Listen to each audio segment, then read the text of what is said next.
being a layman, it's not always so easy to practice continuously, both because it's difficult to fit meditation into the daily routine, and sometimes it just feels like it's, I can't do this as a layman anyway. So it feels like,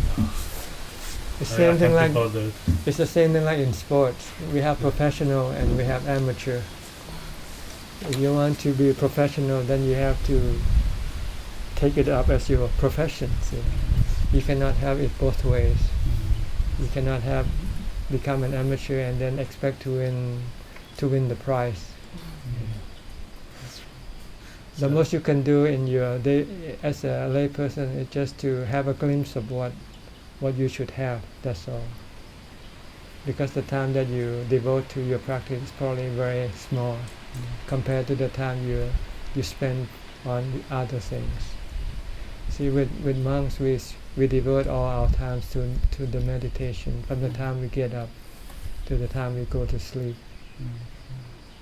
But for you it's difficult. You cannot focus. As soon as you start talking to other people, your mind already go. And by the time they go, your mind still thinking about them. But with monks, we try not to socialize. When we have to come to do something, we try not to talk to each other. We keep focused with whatever we do. And when we finish the job, we're supposed to disperse right away, go back to our seclusion. Then that is the professional way, you see. It's also difficult to cope with a feeling of that life is meaningless. I mean, it's just exhausting. It's just like a drug addict. He knows it's meaningless, but he cannot give it up. So when he enjoys, he forget about this feeling of meaningless. But when he stopped taking the drugs, then this feeling comes to him. So when you enjoy life, you forget about this feeling of meaninglessness. But when you don't have that, when you don't have that enjoyment, then this feeling comes to you. This is what we call dukkha, suffering. So how to deal with that? Try to stop yourself from enjoying it. That's all. Tell yourself it's like taking drugs, but you have to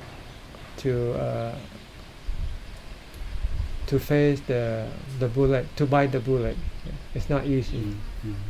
When you want, for instance, when you want to watch a movie and then you say, no, I shouldn't watch a movie, for instance, you will have this two forces.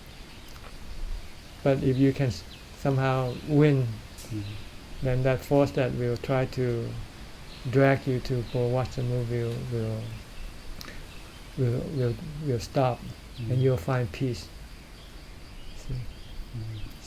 So it's always the struggle against your desire, because it's the desire that drag you or that pull you toward all this enjoyment. If you can focus your mind, then you will have some ability to resist your desire. And if you can sit in meditation, then you will have more force to resist the force of the desire. So you have to do both. You have to resist your desire, not do what your desire asks you to do. And then you also have to focus your mind and sit in meditation. You have to do both. And if you can do it, then I think the force that will bring you inside will be stronger and stronger. The force that will bring you into inner peace, into the peace of mind, will become stronger. And then you will eventually get sick of the enjoyment that you used to enjoy. Get tired of it. You say it's meaningless, futile. No matter how much you enjoy, once you have done it, it disappears. Nothing left. It always leaves you empty. But it's not like the enjoyment you get from peace of mind. It's always within yourself. You can always have it anytime you want it. And I would like to ask, about developing metta, because I think I should really used to have some metta in the daily situation. When you find things hard and you meet people and situations that are hard, and I feel like I'm easily starting to judge, and I would like to change out this judging with metta, but I think it's really, really hard. I think you should change your attitude toward things and people. Yeah. You should look at things and people as something that you cannot expect anything from them. Try not to expect anything from things or people. Just take whatever they come, however they come. See, don't expect, because when you expect, you can be disappointed. Yeah. You expect people to smile at you. When they don't smile at you, you become disappointed. You expect people to be nice to you. When they don't act nice to you, you become disappointed. So don't expect anything from anybody. Just go through life by expecting whatever you from your own self.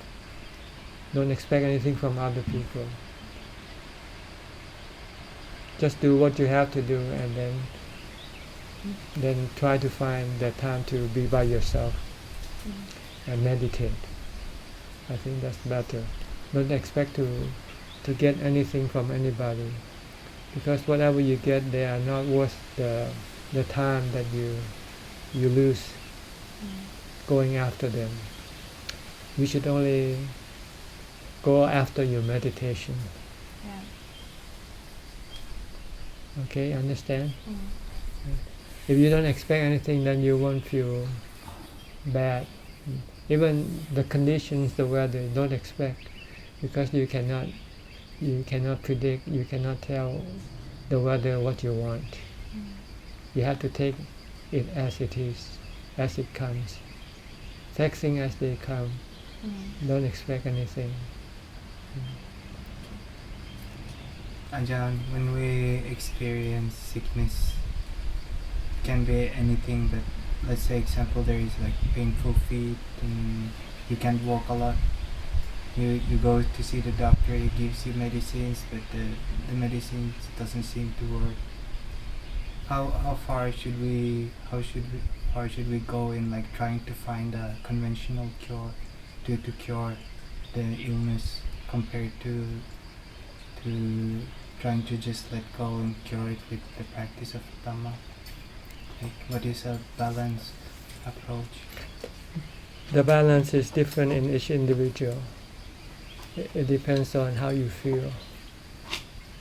Some people can, as long as you don't feel bad, you can do whichever way you want. The problem is, I think, in order to not to feel bad, like I said to her, you must not expect. Our problem is we expect it to heal, to get well.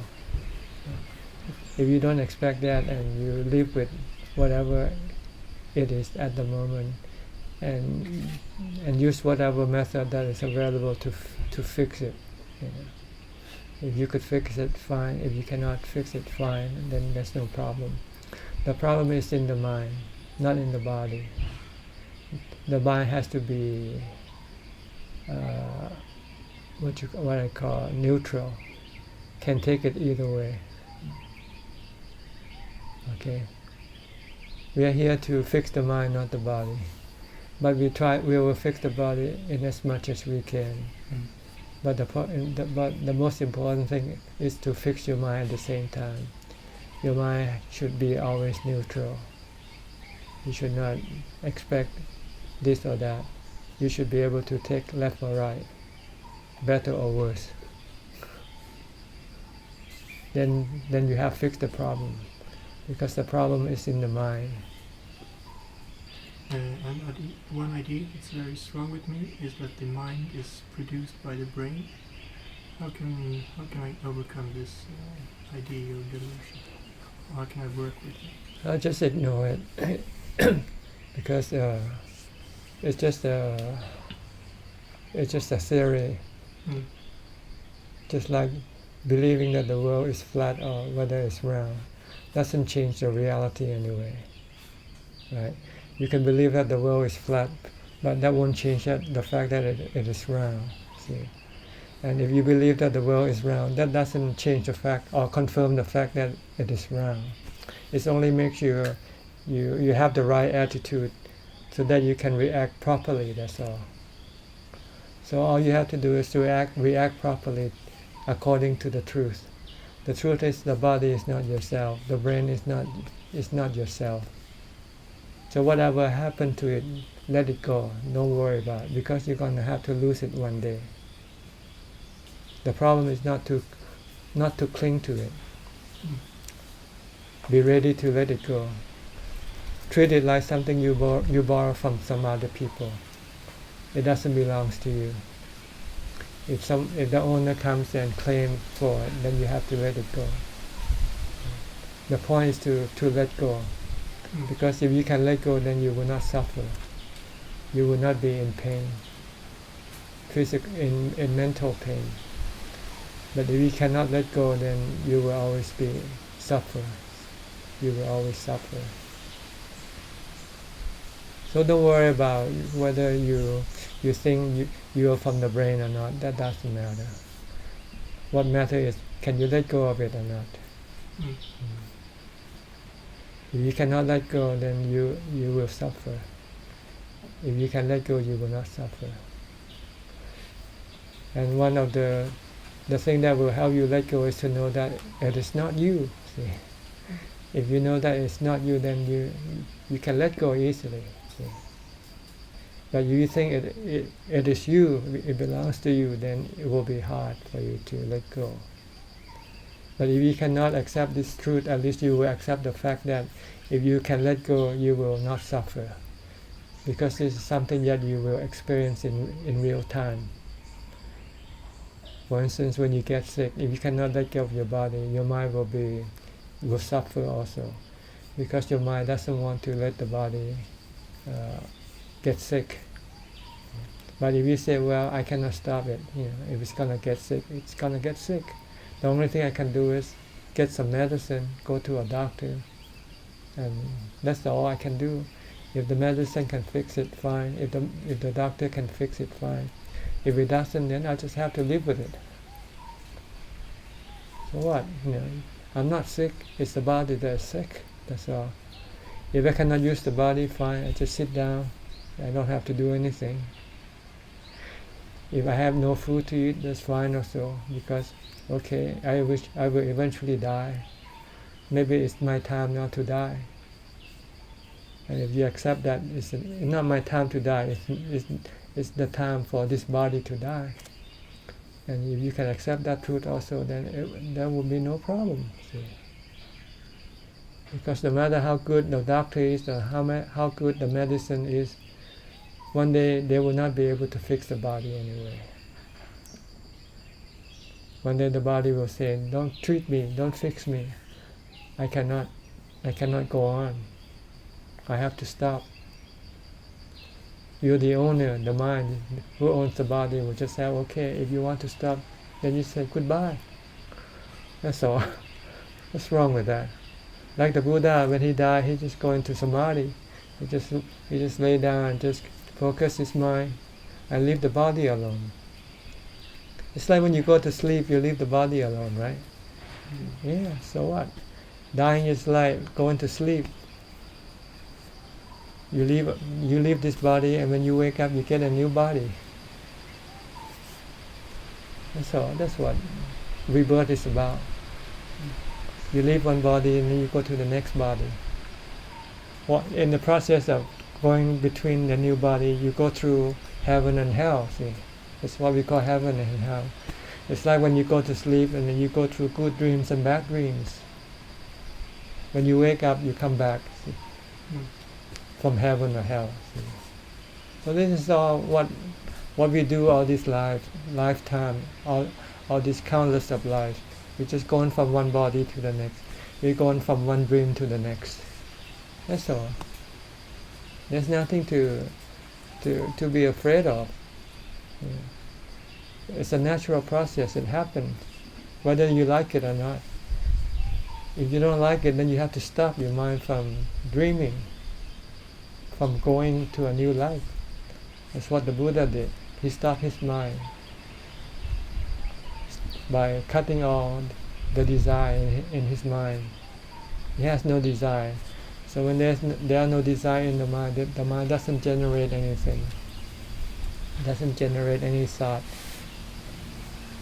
doesn't have any drive, any force to drive it to go to a new body.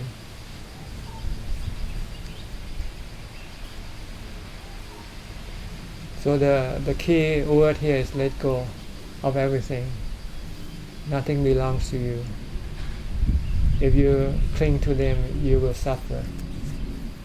If you let go, you will be at ease, peaceful. I was wondering if you could give some advice about what are good external conditions for samadhi practice or the cultivation of that. Secluded area where there are no sight, sound, smell, taste to lure your mind, to tempt your mind. Like if you stay in the city and you hear all sort of sounds that will stir your emotions. You see things, it will stir your emotions. Once your mind is stirred up, it's very hard to calm it down. So you have to stay in the forest by yourself if possible. Even if you stay in the forest and if you still see people, the sight of people can stir up your emotion.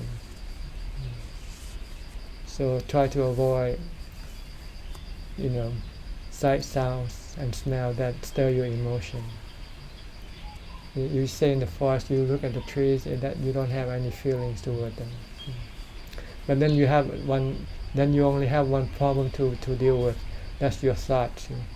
Your thought will still want to think about this and that. This is why you have to focus your mind with whatever you're doing. Or use a mantra if you cannot focus. Or you can chant the Patimokkha. See, this is one of the technique of focusing your mind, learning the Patimokkha. Or learn your chanting. You can walk Chongkom and chant mentally, keep chanting, then you cannot think about other things. And when you sit in meditation, then your mind will then be ready to go into calm, because it is being primed to stay put already. And when you tell it to focus on your breathing, it will stay with your breathing. And your breathing will then lead your mind to calm. So the Buddha said there are 4 or 5 things that you need to do in order to advance in your meditation. First, you have to control your food intake, moderation in eating. Don't eat too much, because you'll get sleepy. You'll become lazy. You don't want to practice. Second, you have to seek seclusion. Stay in the secluded area. Stay by yourself. Third, you have to focus your mind all the time. And the fourth one is to avoid as socializing. Try to stay away from places where there are things that going on. I think this is the same thing as seeking seclusion. If you have these 3 or 4 things, then you will have a better chance of achieving your results. And then Ajahn, I kind of worry a bit that, if I go somewhere very secluded, will I be able to take it? Maybe I'll just go crazy or something. Well, try it. If you feel that if you go and then you cannot do it, then you can come back. So don't prejudge what you can do. You have to prove it yourself. Go in there. If you feel that you are not benefiting, then you can always retreat. You can always come back. Don't force yourself to do something that you cannot do yet. But you have to at least try. Because if you don't, then sometimes your defilements will lure you to stay It doesn't want you to go and test yourself. But first you have to prepare yourself first. You should have enough willpower in yourself to do whatever is necessary for you to do. To focus all day long, for instance. To practice all day long, walking and sitting. If you think you can do that, then you should go. But I think what will make you really feel confident is if you could at least at first experience some calm. If you experience some calm from your practice, then you will be very confident. And you will want to be alone more than being with other people. Because you know that the benefits are different. With people you have one kind of benefit. Being alone you have another kind, which is better. So try to get this result. Sit and until your mind drop into calm. Become one-pointed. If you could experience that result, then you will be very confident.